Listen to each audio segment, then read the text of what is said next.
We're on air, Joe. Hi, folks. My name's Don Schwartz. This is Innovators Pod, and we've got Dr. Joe Cohen of Keto EMR, and he's a pediatrician from Texas. He's in London to tell us all about the goings-on in London at the Royal College of Pediatrics and Child Health that he attended this week. And I think we're going to hear a little bit about the Google store, too. So, hi, Joe. You know we're going to talk about the Google store, Don, of course. But yes, I'm here in not so warm London, England. It is about 40 degrees outside and 12-mile-an-hour winds. And I spent the last 3 days up in Birmingham at the International Convention Center for the Royal College of Pediatrics and Child Health, where I was inducted as a delegate member, associate fellow. For those of you that don't know, the Royal College of Pediatrics with an AE, by the way. Of course. Yes. You know, it's funny. On a side note, we were talking of, there's a lot of pediatricians there, and we're talking about gastroesophageal reflux disease. So what do you call it? You call it GERD, right? Right. They call it because it's OESOPHAG.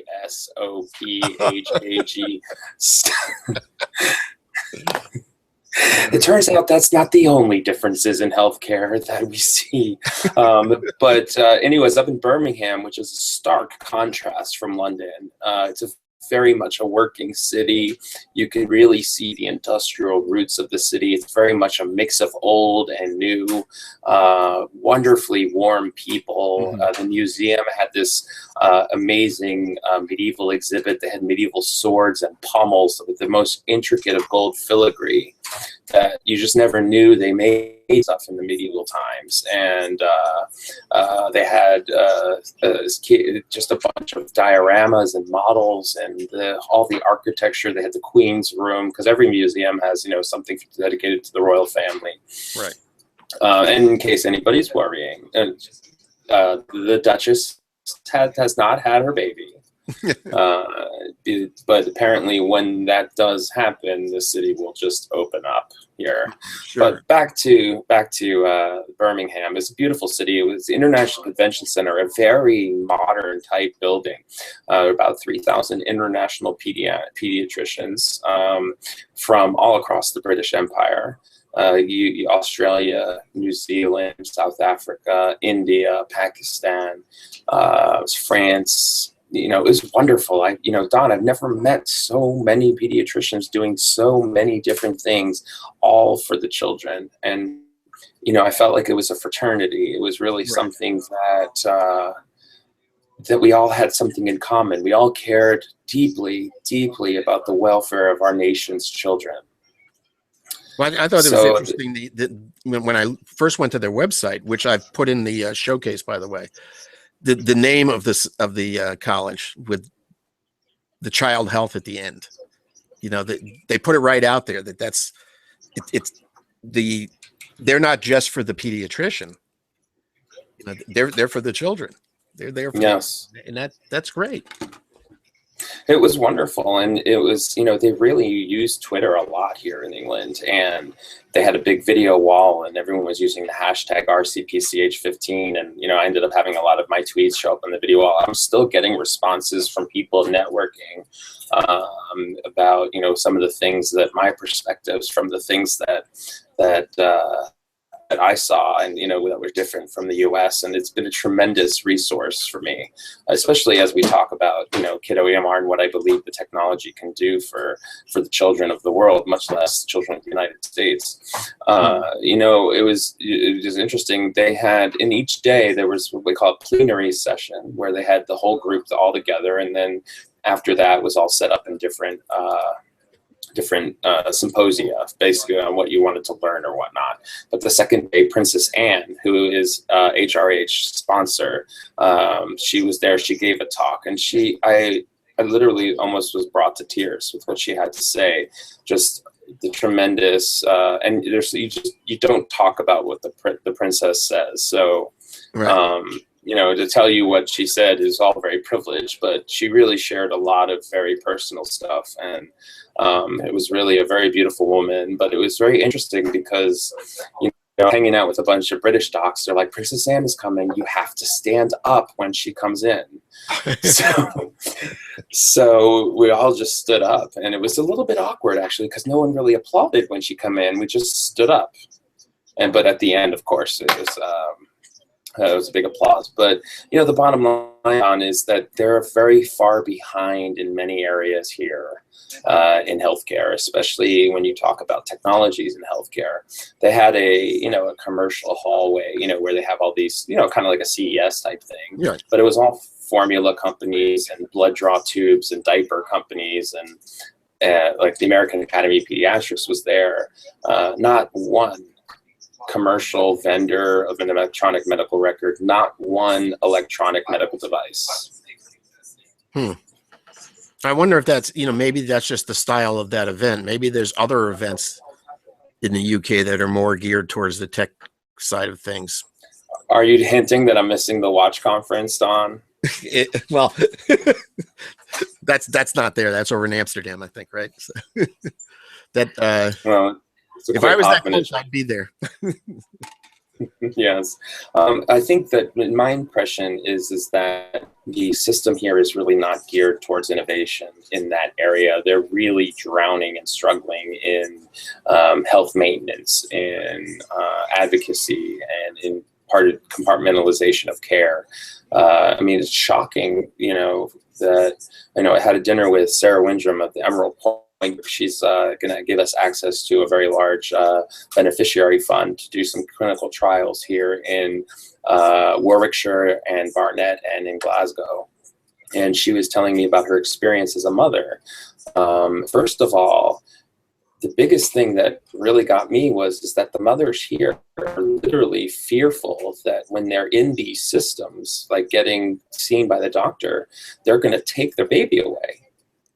They take babies away from their mothers here all the time. Why? For child welfare. Child welfare.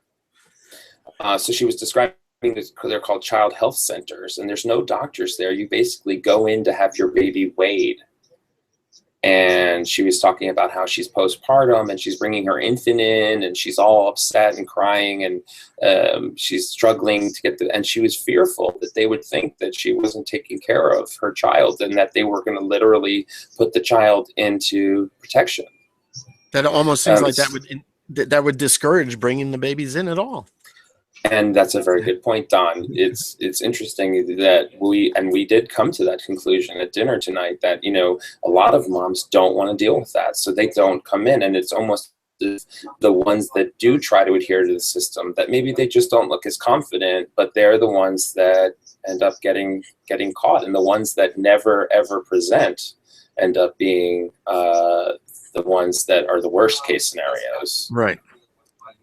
Well, but it was so back to the conference, of course. There was a tremendous networking. Kiddo EMR is really coming out at the right time, in the right place, not only in the US, but here.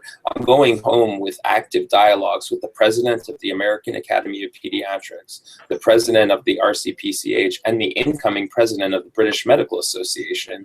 All are getting demos this week. Well, not the AAP president. We're going to do that next week.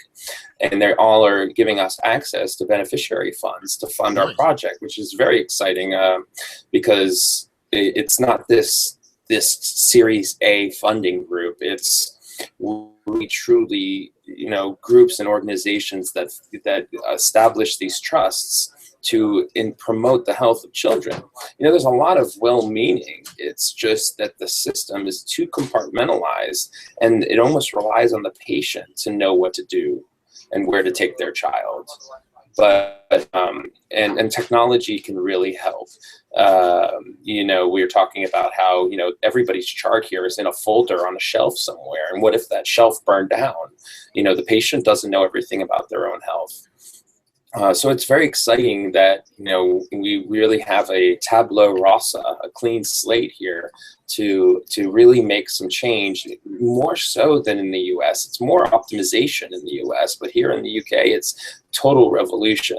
The NHS has tried, the National Health Service, or NHS, has tried in the past to do a top-down solution, and it's always favorably. And I think where Kiddo EMR really excels, Don, is that it's very satellite oriented. It's remote hosted, and there's no hardware requirement, no local hardware requirements, and it's always going to be a good opt-in process. So we're going to try to use those 3 areas, which are very demographically separate, to kind of do this case studies and do the focus groups, which is very exciting. This has been a tremendously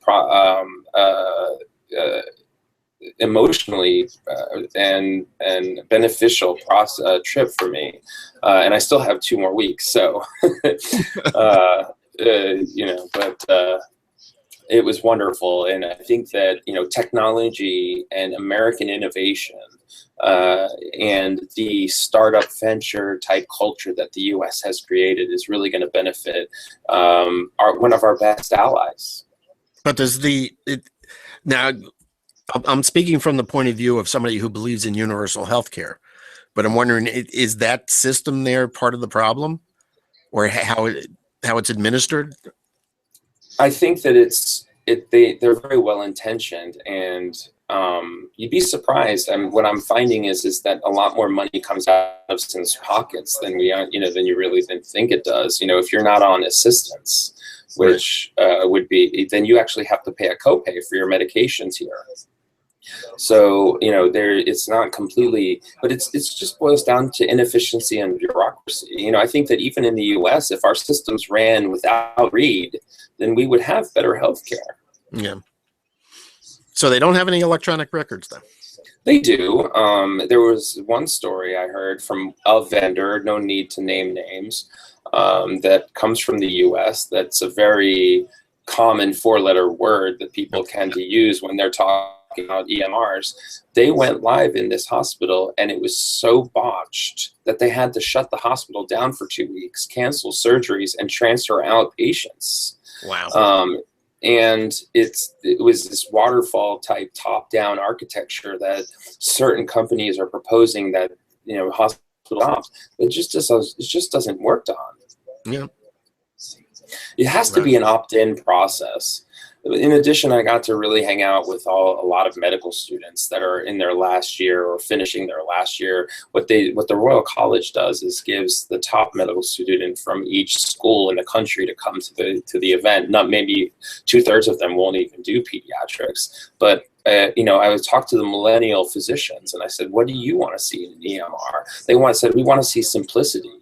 We want to see innovation. We want to see free text." Mm-hmm. Which is just right to my heart, because really, you know, I free text all of mine, because that's what you do on paper. You write out your thoughts, you know, and if anyone's familiar with EMRs, try to can this narrative by check boxes and drop down menus, and the care value is very nil. And there's a lot of improvement that can occur with very little effort here. And it's just going to see it sort of as like wiring the country little by little, kind of like Google Fiber is. Right. So did you do a lot of glass demos? I did, as a matter of fact, a ton of them. I also demonstrated our glassware for documenting and preserving the visual diagnosis, which got a standard ovation, and I got on television here for that. Cool. Which was great. I was on channel 4+1, which is ITV. Had they not? If anybody has. They sell glass there at the Google store, right? No. Or they did. I mean, they did while the program was open. So there are some glass users in the UK. Yeah, but none people had actually seen it before. Right. Don, is Q&A on for our audience in case anybody was having any questions? On, no questions. I don't okay, maybe because we didn't tell them it was on. Well. But yes, it was novel, and everybody was trying it, and oohs and ahs, and very much understanding the healthcare application in which I use it. Just to be honest with you, they're like, "So do you wear it around all the time?" I said, "No, I wear it around when I'm at work, when I use it as a tool, a wearable in medicine." Right. I use it like a stethoscope. I preserve the visual diagnosis with a photo as opposed to sentence. And our glassware takes it and transfers it with HIPAA compliance into the chart. But I also wear it when I'm out of town, because it's perfection when you're doing walking around town. You don't have to keep your phone out. And if you want to grab a shot of something or take a info, then you can just click it and just get some pretty great shots, things that you wouldn't, by the time you get your phone out, it's already over. I am amazed sometimes at the amount of people that have never seen glass. I was at an event last week at Google, wearables in healthcare at Google Cambridge last week, and there were about 15 vendors showing off products, and a lot of them were on glass, but there was an audience there of 200 to 300 people, and I'd say the majority of them had never seen Google Glass, and they were just going crazy. They were flipping out over it, wanting demos, and everybody was doing demos. Ned Sahin was there with his whole company, and giving people tryouts, and it was just amazing. These people that hadn't seen it, and people in healthcare are the ones that they put it on. They can just see incredible value. It seems instantaneously. But I wrote a blog for OnePlus, 4 or 5 months ago, maybe less, talking about how it's, that cell phones are really very analogous to like a stethoscope would be. And I followed it up with a blog at kiddoemr.com, where we're talking about wearables and technology and medicine. Did you know that in the 17 and 1800s, doctors were wearing technology to see their patients? It's called a parabolic head mirror. And it was a parabolic mirror with a hole in it, and they would use the sunlight to focus the rays of light to check out the patient's throat or other orifices. Shall we just leave it at that? But Don, that's technology, and in some ways, that's very analogous to what Google Glass has become today. I can't wait to see what it is, what it becomes. Well, we were talking about how, this was a great conversation we had at the reception, the annual reception, and we're talking about how there was a pediatric cardiologist from South Africa and another one from New Zealand, and they're talking about how the stethoscope will become obsolete, which is another piece of wearable technology. We literally wear it on our neck every day for tens and tens of decades. So Google Glass is a perfect analogy to an evolution of medical technology. I bet you the stethoscope doesn't go away in our life. It will go, because sonogram technology is coming to be. But to be honest with you, a computer can listen to a murmur and tell you what it is. It's not that we need a sonographic stethoscope. It's just a matter of someone's just programming a computer to listen. It's called machine vision. And so actually one of them was very interested in pursuing that and maybe pursuing it with me. Like, I know what I'm doing when it comes to that stuff, but that's the types of things that we can do in healthcare, taking technology and turning it away from novelty into #apps that matter, or apps with impact. And that's a big hashtag we use, apps with impact, because these apps are literally life-saving. Well, I think healthcare physicians have always been on the bleeding edge. In the early days of computing, I was selling Apple IIs, and my best customers were some doctors that they were writing essentially what were their own EMRs back then. This is in the mid '80s. Okay, they were jumping on. They just saw the potential for computers to speed up their office work, to help their. They weren't trying to use it for anything like this, but then they're always on the bleeding edge. But on the flip side, we're still using fax machines, Don. What's that all about? That's about some laws probably that think the faxes are more secure. Yeah, and the ultimate irony is they sit there face up right on a tray. So how secure can they be? But we should talk a little bit about the Google Store before we let our fine listeners go, our fine viewers go. Google opened their first store in Europe. It's Curry's PC World, and they're Tottenham Road, Tottenham Square. Sorry, my distracted me. Tottenham Square Road. It's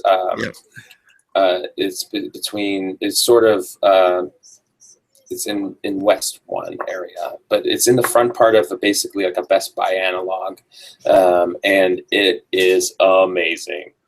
It was absolutely a kid in the candy store. And unfortunately, I apologize to the viewers who are expecting to see pictures. I don't have my two-factor authentication key in the bowels of this hotel where the internet is good. But there was one thing I wanted to read. There was a plaque they had outside the store, and it said, Here it is. It said, be an explorer, be a photographer, a tour guide, an arcade gamer, a doodler, or an astronaut, or just come in to our shop to play.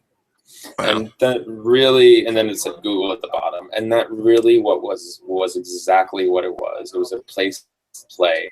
So outside they have this, it's outside and inside, but it's a giant Google Doodle made of bicycles and gears, and it spells out Google, and balls. It's a Rube Goldberg type thing. So the ball comes down and kicks something else and goes around and spirals back up. I mean, it's totally superfluous, but you can control it with the button. They had NFC tags where you can read classic novels and listen and watch. And there was a Chromecast booth where they had a Nexus 9, and you could Chromecast all this stuff to TVs all around the store. They had a giant video wall that ran Google Earth, and with a joystick you could go around and pan and zoom and zoom in and out, and you could say, take me here, and do the playable tours in Google Earth. But my favorite, aside from the Nexus 6 that I bought, my favorite was the spray paint Google Doodle wall. And it was absolutely immense. So what it is a electronic paint can and a big giant video wall that says G, it says GLE with a space. So you have all of this blackboard to draw with. So the spray paint can had a spray button, it had a color switch button, and it had a back button. But my favorite thing was when you shook it, it made the digital sound of a little mixing ball in it. So when you shake it, it goes and randomly too. So you spray on the wall, and you can actually have it capture it and record it, and then it would show it later on. So I had a blast doing that. I was like a kid. I wrote Kiddo EMR loves Google, Google loves me, I love glass. I was drawing pictures, peace signs, hearts. The guy's like, you having fun, are you? I'm like, yeah, as much fun as a 42-year-old could have. You have to send links to your album. Yes, I do. Right now I'm dealing with hotel Wi-Fi and auto backup. It's just no problem. When you get home or next week. Yeah, I have a whole walkthrough about how he was demonstrating it. And so this is a Best Buy type store, but the employees they work for Google that work there. And I got to see the new Toshiba new Toshiba, excuse me, the new Toshiba Chromebook with the 1080p display. It is brilliant. I highly recommend it. It's the Intel i5. It was 179 pounds, so I'm saying it's probably about 250 in the US. Wow. And the screen was better than a MacBook Air. They had a MacBook Air not far away, and you could see it was a beautiful absolutely, I highly recommend it. It's a wonderful buy. It's not like I don't think it. I mean, the Pixel's what, 1800? Yeah. Or higher than that, because 1800 is 1080, I thought. But anyways, is so out to our viewers. It's a definite choice because they had all the Chromebooks there. You could look at all of them in one place. And one of the things I've always thought, with my Chromebooks, buying Chromebooks in the US is always kind of like the secret. You either have to buy it from Google, or maybe they have a couple at Best Buy, or one at Staples, but to be able to see them all in one place was really great. And then they had the Moto 360 and the LG Watch R, which I didn't really like. I mean, I went back to my heirloom watch. I know that everyone's like, well, you're a trader. I'm like, my Moto 360 just didn't really do it for me. And I ended up going back to the heirloom watch. But I wasn't really impressed I'm not really impressed by smartwatches. I think the 360 is too big. It's just too big. I think it was a great watch. I wore it since it came out until just last week when my jeweler gave me my watch back. But the G Watch R, it looks like a watch. It's nice, but it's just too much. I was spending like 10 minutes a night plugging things in. I plug my tablet, my iPad. I had to plug in my phone and my watch and my glass and set the alarm and brush my and by the time it's already time to wake up. But you know, if you had an iWatch, you know, you could take your pulse and things like that, unless you have a tattoo. So right, it's an Apple Watch, Don, but it's. I think that. Yeah, I don't really want to go into the Apple thing. I just don't. I just think that I always describe this with technology, and when you look at the first iron bridge, I forget the name of it. When they first realized they can make metals into shapes, and they made a bridge out of it, they made it with iron-shaped wood planks. Right. Or wood-shaped iron planks, so it looks like a wood bridge from afar. It wasn't until they realized that you could take the steel and iron and bend it in torches that bridges came what they are today. And that's what we see with technology. What's technology? It's a telephone, it's a watch, it's eyeglasses. So until we realize what the materials can do for us in different ways without being something analogous to something we've used before, it's just not going to do much for me, except for my phone and my tablet and my glass. I'd have a hard time living without the phone anymore, but I didn't get a watch, and I could care less. I haven't worn a watch in 20 years of any form. So, but I don't have to take pulses either. So. Well, I already know what my heart rate is. Right. It's average for a 42-year-old man. What can I say? Yeah. Anyways, that's it's pretty about late it over there, isn't it? You've had a long Yeah, I've had a long day, but it's holiday and the city is really going crazy. And so I'm going to probably go back up to my suite, put this stuff away, and go back out and meet my representatives and couple of my guys here that are working with Kiddo EMR. So they're all waiting for me. But I really wanted to come back and give everybody an update because I really think that this stuff is important. And, we're all pioneers of technology just by embracing what Google does for the common man in the country. And I think that they've inspired me to develop for healthcare and to really stand up and say, I have something that can help. Because what I think they've embodied is that spirit of change, that it can happen, you can disrupt, and you can defeat the special interest. And it's an honor that children give me a platform of nobility to stand on that really allows me to capture hearts and minds. Awesome. Well, listen, go join your friends. Thank you for having me, and thank you everybody for viewing us today. Is this going to be on YouTube? This will be on YouTube. I'll probably edit it, add some more stuff in, but it'll be on YouTube, and there'll also be an audio podcast sometime tomorrow. I'll get that published also. All right. Well, it looks like this is becoming a regular thing, and I'm loving it. I like it too. It's having a great time. Listen, good luck on the rest of your trip and safe travels. Are you taking the train? Back to Soho? No, over to Paris. Yes, as a matter of fact, I am. I'm taking the Eurostar. Cool. Enjoy. Yeah, I'm really excited. I've never gone that fast on land. Wow. Well, have a good time, Jim. Thanks a lot. Thank you, everybody. Talk to you later. Bye. Bye-bye.